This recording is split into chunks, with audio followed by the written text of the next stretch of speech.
Hello everyone. Hope you are ready for the final panel talk of this evening. We are here obviously for Future Proof, and we are talking about future-proofing Melbourne. So we're going to dive into some of the trends and challenges and innovations that are shaping the city, and talk about some strategies for surviving.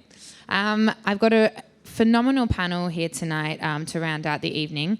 We're going to start over here. This is Hatem Saleh. So Hatem is the founder and managing director of the Atlantic Group, and they have venues, but they're also really big in the event space in Melbourne, so offering a nice, unique perspective for us there. Welcome him, please. We've got Matthew Sterling, who is one of the co-owners of Caretaker's Cottage, so I'm sure everyone in this building knows and has drunk there. And we've got Dani Valent, who is a podcaster, a journalist, a really respected food communicator. She's going to offer us a wonderful media perspective. And if you don't know me already, I'm Jane Ryan.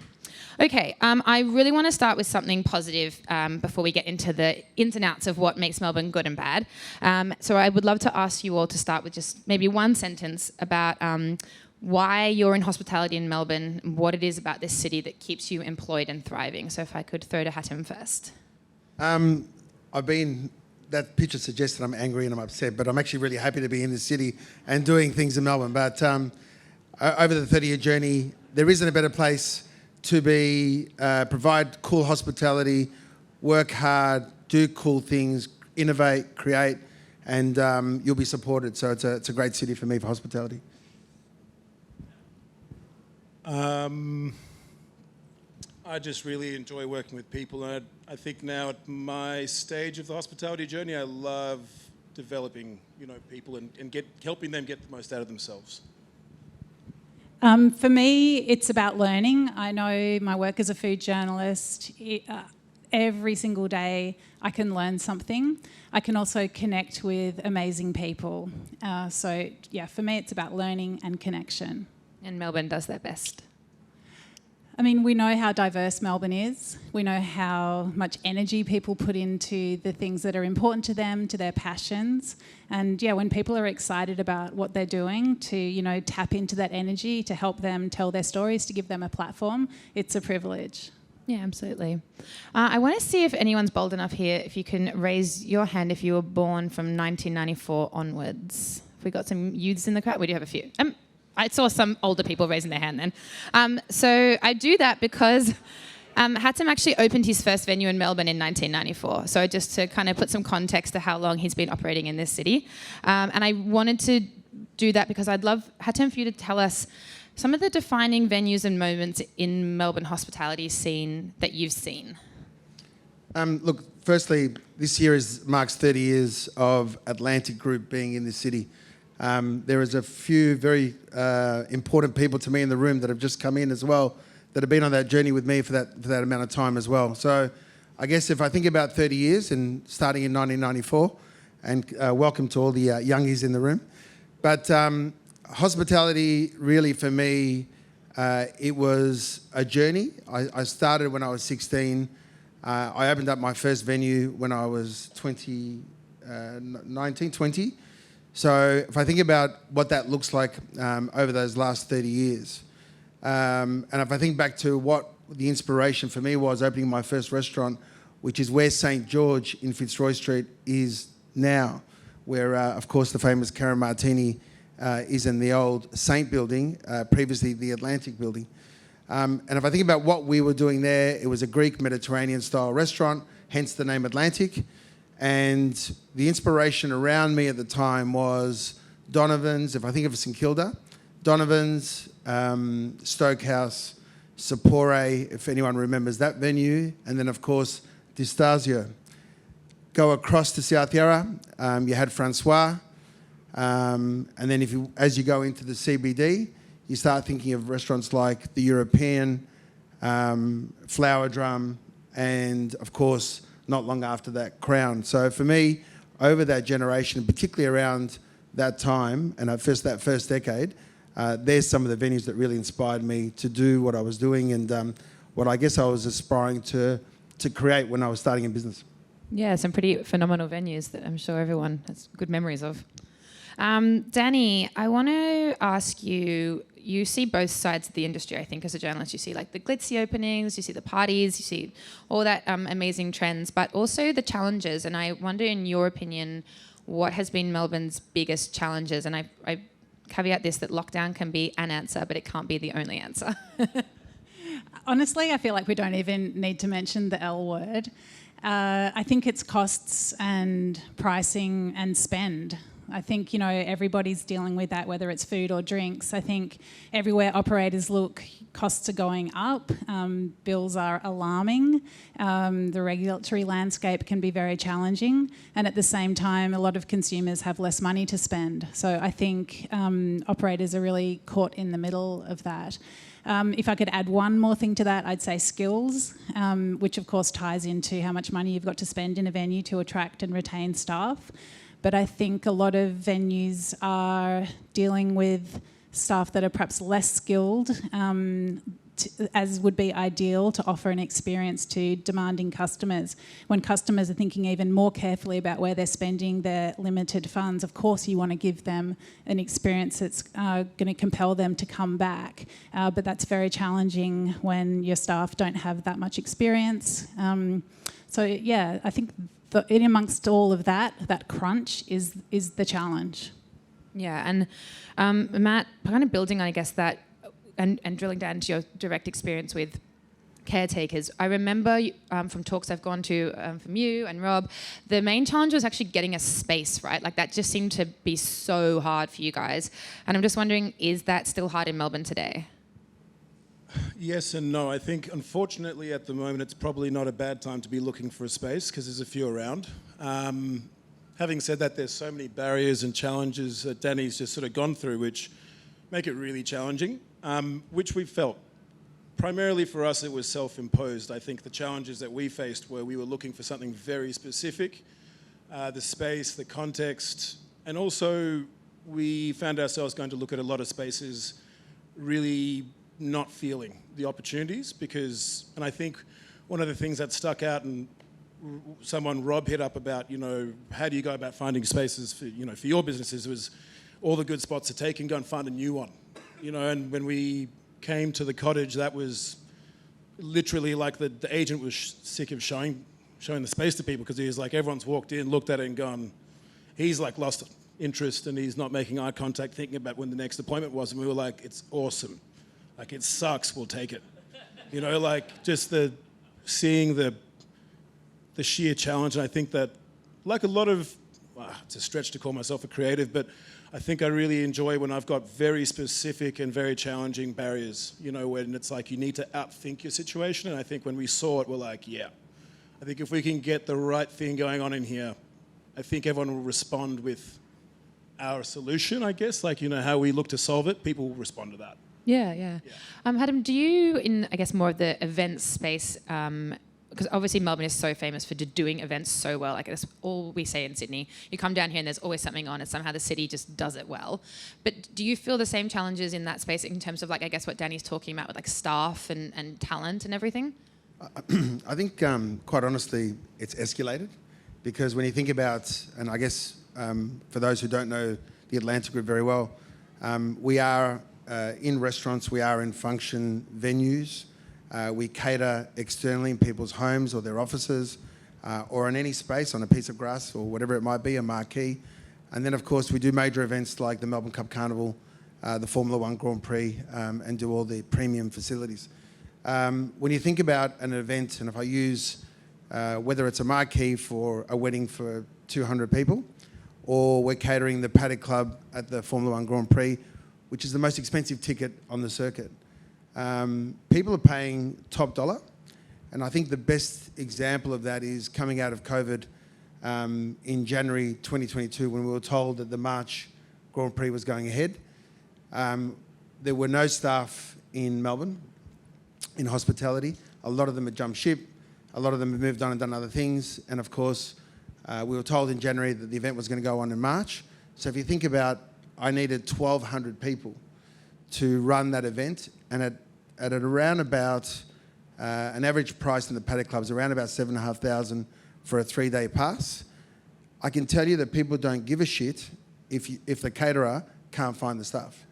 they expect the caterer to find the staff. So the challenge then becomes, how am I going to educate, find, train, educate, and take these people on the journey to represent my brand? And the challenges that we have in our industry, whether it's a smaller venue or whether it's a large one or it's at a catering level or it's multiple venues, it's really about ensuring that we as a hospitality space, a brand, are offering something that is a platform for a crew to want to engage, to want to be a part of. Go on that journey, make it exciting, whether it's a cool venue, whether it's a great bar. I've got some people at the front here that run a really cool bar in Beaumaris. Out in the middle of nowhere, it's called Le Bar, and it's a cool little chic bar doing great cocktails. It's unique, it's different, but they train their staff. They take them on that journey. And whether it's a small venue like that, or whether it's a large venue or the large scale that we do, it's got to be about training, engaging, and taking people on that journey and making sure that it's exciting so that they're a part of the brand. Yeah, I think that nicely segues into what I was the next bit, which is, okay, those are the challenges. What's the solution? So that's part of it. Matt, how are you future-proofing caretakers? Like, you guys, obviously, how do you as a team, I guess, stay relevant, stay ahead? I know the 50 best thing obviously brings in a bit of flutter at the moment, but how do you know that in a year you're still going to be seeing the people through the door? I think we're not sort of overtly themed, but a theme that we talk a lot about amongst the team. So the answer is our team, really. And it's with the team building resilience. I think it's a really important distinction to make. I think everyone in this room might have heard about creating environments that create great performance. And being nice is nice. I think it's important to be nice at the right time. I think what's more important is empowering people to feel like they're able to overcome challenges. And building resilience is what we focus on. So I think we've all touched on it, as, you know, education, the training. Speaking to someone just before who sort of mentioned, like, you've been everywhere, you've been so busy. I'm just like, I'm so looking forward to... We opened 2.5 years ago. The focus was to chase the momentum of our opening, to represent ourselves as best we could, to build our team, to keep up, to now get to a position where we can take the people who we brought on the journey, to empower them, to hand over that responsibility, and to let that resilience and to let that individual flourish. And in that process, we step back and we start to sort of almost become cultural, you sort of institutionalize your culture. So, like, what has informed all the decisions you've made to get to the point that you are respected, valued, whatever it might be? How do you then instill those values, make sure that they're retained? So, you know, people first, and then the people who, the guests who come and have supported you from the outset. With a tiny venue, if any of you have been there, you know it's small, unfortunately. Most of you would say, I've tried and I cannot get in, and nothing kills us more. You know, for anyone who has been to our venue, who supported us from the start, we will give them our phone number and say, tell me when you're coming and I'll make sure it happens. That's one example. I mean, but you kind of just do it by hook or by crook, like whatever you can think of on the spot. It's just like, we'll just work it out. Yeah. You've got to innovate and you've got to empower your team to feel like they're in a position to be able to do it, yeah, and to actually do it. Dani, I want to bring you in here because I went to a panel that you were hosting at one point, and it was about, I think, 9 months ago, and Matt Wiley said he thought the classic cocktail bar is dying because Australians want to eat when they go out. And obviously you were chairing, so you didn't get to give your opinion. But I want to bring you in here with the whole solution thing, because what do people want from their Melbourne venues? Like, was he right? Can you give us that perspective of, I guess, catering to what people want? I mean, it's a tricky one, because I think venues can make the mistake of trying to give people everything, of you're thinking too much about trying to be all things to a customer. And I think, you know, Caretakers is such a fantastic example of a place that keeps its focus pretty narrow and is excellent. So I think, you know, when you talk about empowering your staff, as you did, when I've been at Caretakers, luckily managed to snare a spot, I think that sense of empowerment. I wouldn't have been able to name it as such, but I would have just said I felt safe and that I was in the hands of people who were very excellent at what they were doing, and if I had something that I needed them to resolve, they could do it. So, yes. I think in general, coming back to your question, people do want food and drinks. They want to have a night out. They want to have a 360 experience. And I think often for people, it's easiest for them to think of that as having that in one place. So, yeah, I think when I go out and I think about, meeting people, I'll want a drink, I'll want something to eat with it. I think, to some degree that goes along with there's responsible service of alcohol. It's great to be able to space out an evening with food and drinks. Drinks can also be expensive, so it's nice to stretch out a drink with a little nibble that's come alongside it. But I would say there's no one answer to that. I think whatever it is, your venue needs to know what its mission is and to focus on being excellent. Yeah, I think you guys are pulling this conversation along really nicely, because I wanted to go into trends at that point and kind of talk about, I guess, how much you give into them. And Hatem, I'd love to know, over your span with venues and in the catering side, how much you let Melbourne trends influence you. I think it's a great question. I think with Atlanta Group, we've always tried to be visionary in everything that we've done.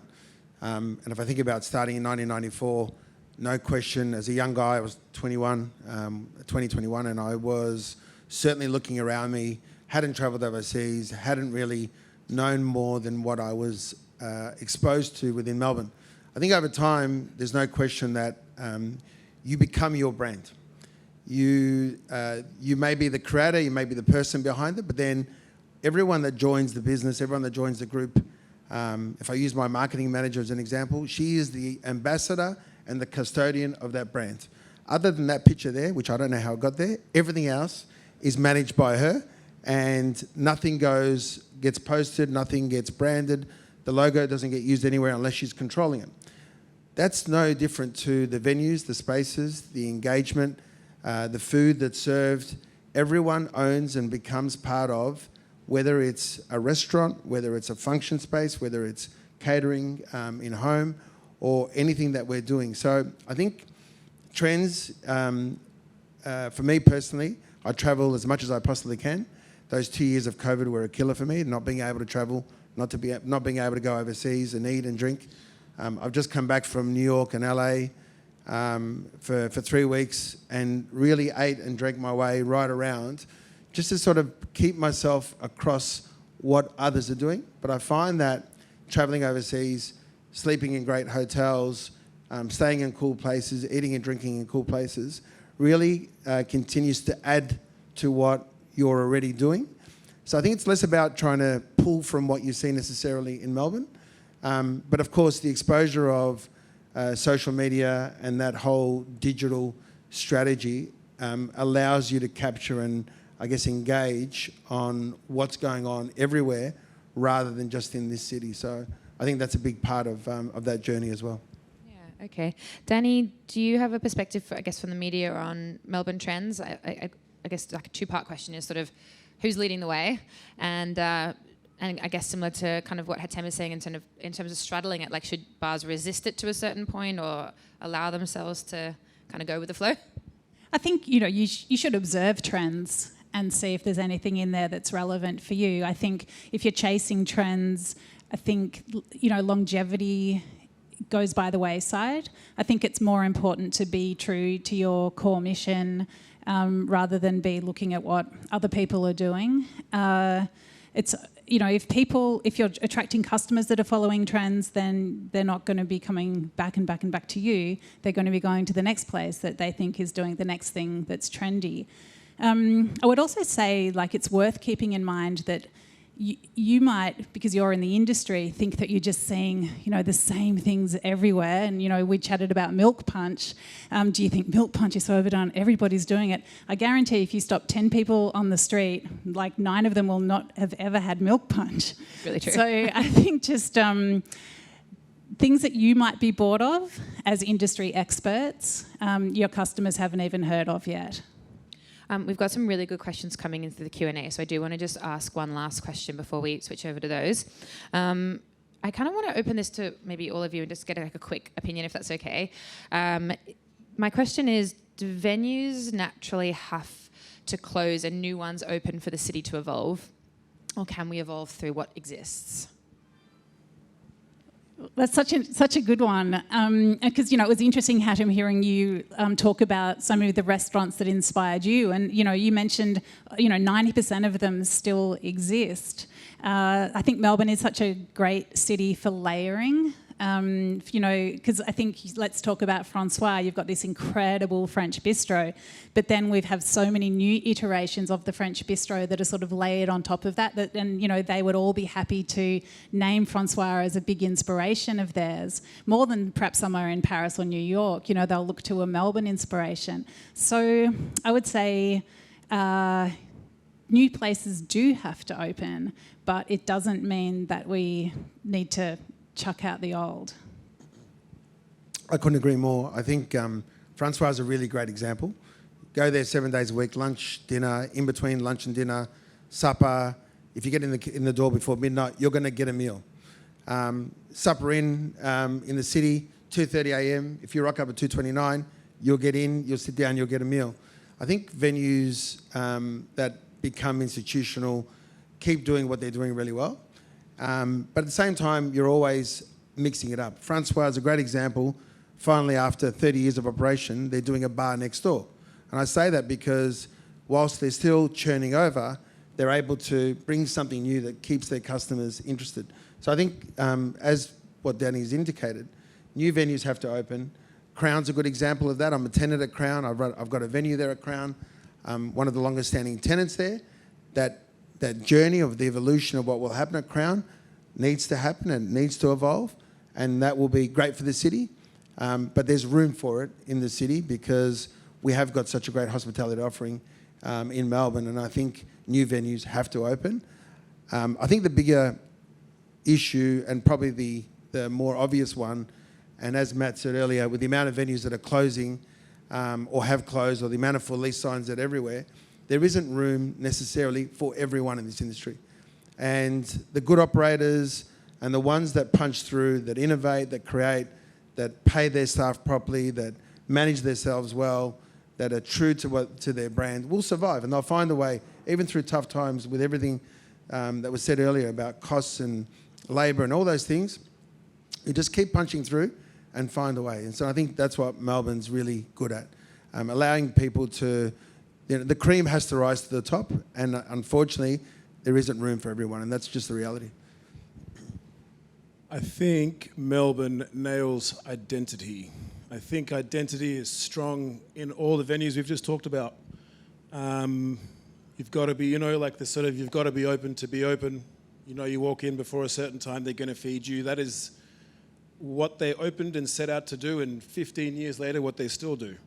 And that's what I think, for all the venues and the operators that I really respect and sort of see thriving, it's because they have decided to, they set out their stall and the things that they will pursue unrelentingly, and they still do it. And you love and you can rely on them to do it.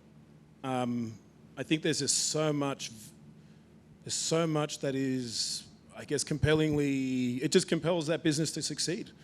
I don't know if this will make any sense in this context right now, but people always sort of talk about Melbourne can sustain.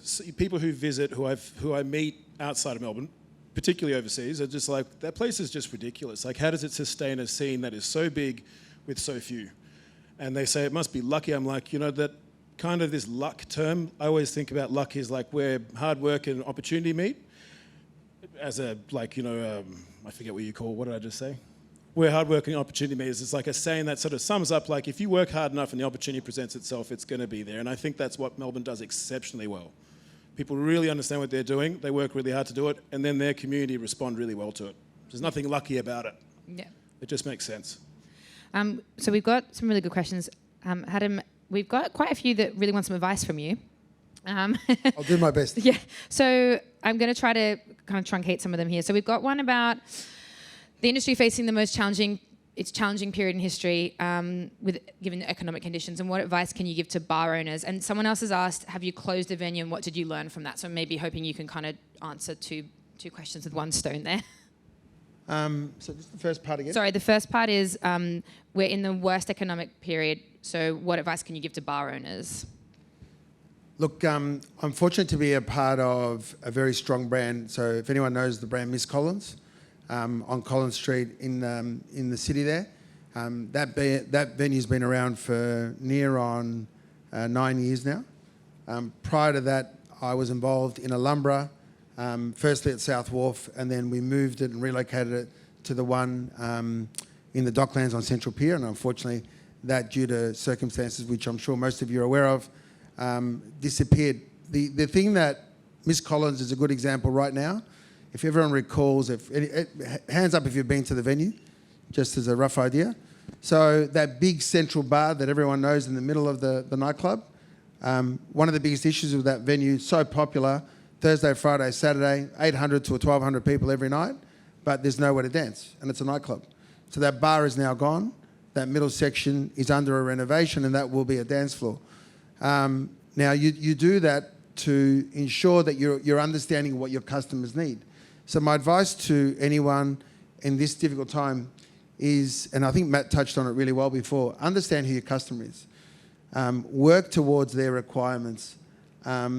Ask them, talk to them, engage with them, get them to tell you what the venue needs. I remember when I opened up at Central Pier in the Docklands, Shed 14, Shed 9, Woolshed Pub, function venues. Most people, again, know that space. But you had 6,500 square metres of waterfront shed like this. And if you think about it, empty, with pigeons flying around, rats flying, running around, and the place was filthy and had no infrastructure or anything. I brought in 10 of the best function operators in Melbourne, event coordinators, event organisers, and I said to them, what would you do with this space?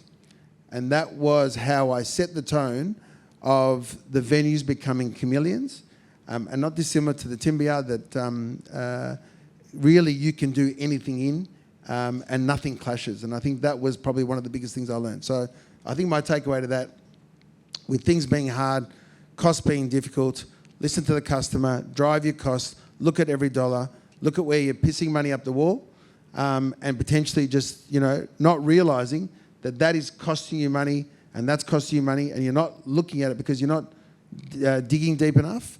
Understand what those hidden costs are, try to manage them, listen to your customer, and always innovate. I think that's the only thing you can do in this environment. It's a good answer. Matt, with that cost of wages and etc., we've got a question here about just juggling labour cost with a focus on mentorship and training. So I guess balancing that as you're dealing with staff. Look, I think from my experience, and it's all I can comment from right now, is we are pretty operationally active, so you've just got to really scrutinise your roster. I'm a big one on, if you're a manager, no laptops out in service. If you're an owner and you're on a section, you're on that section. And I guess like how we manage it is basically like you're setting out with really good briefing. I guess you're trying to make efficient use, clear use of the space and the time. We demand a high performance at work, and so it's like you can't confuse people by saying we're training while we're working and then just bombard them with feedback when they're just trying to chill, because ultimately you're trying to get people to just perform in a pretty relaxed and mentally freed up state. Manage how you give feedback, I think, is just be there to sort of collect information and then really consider how you give feedback. I hope that's a good answer. Yeah, it is. I'm going to sneak in one more because no one's told me to stop. For Dani, this is really interesting because it's what should business and government do to get people back working in the CBD? Should venues bring back people, or, and this person didn't write this, but I'm just going to elaborate, is the future of Melbourne not in the CBD for hospitality? Are we a suburb city now? You guys, not me. I don't think you can force people to come back to the city to work in an office. I think the culture has really shifted. People are loving their Mondays and Fridays at home, and I think it's a really hard one to turn around. I do love thinking of the city rather than the CBD, the Central Business District, but more of as a central activity district. And I think that's where the onus is more on venues, whether it's theatres or hospitality, the arts to bring people in the city to do stuff, to do fun stuff. So I think the rhythm of the centre of Melbourne has really changed. I've been doing a series for The Age recently called Eat Streets, where I've been going into the suburbs, including outer suburbs, looking at what's happening there. There's so much happening. The precinct that really blew my mind was the city of Wyndham, so that's way out west. Werribee is at the centre of that local government area. By 2040, Werribee's going to be bigger than Canberra. Restaurants are opening there. Employment in hospitality is growing there. There is a hidden bar that you open by pressing a secret button on a wall. So it's really happening, and I think people do love to spend their discretionary income close to where they live. And I think, venues are rising to meet that challenge. So it's really vibrant, definitely multiculturally, extremely diverse in many of the outer suburbs of Melbourne. There is a lot happening. So, I mean, I love the city. I grew up, my first bar days were up and down the laneways, getting very excited about, how to walk on cobblestones after a few martinis. I feel really wistful about perhaps a bit of a decline of the city, but I think, there are so many venues that are draw cards. We've just, Miss Collins and caretakers for sure, are bringing people into the city, and I just hope we see more and more of that. Amazing, thank you. I know there were some questions we didn't get to, I'm really sorry, but if you run to the guys after, I'm sure they'll stick around and answer some more, but I'm going to wrap it there. So thank you so much all for listening, all the panels, these wonderful panellists, everyone else who was up here, thank you so much. Shout out to you too, Jane.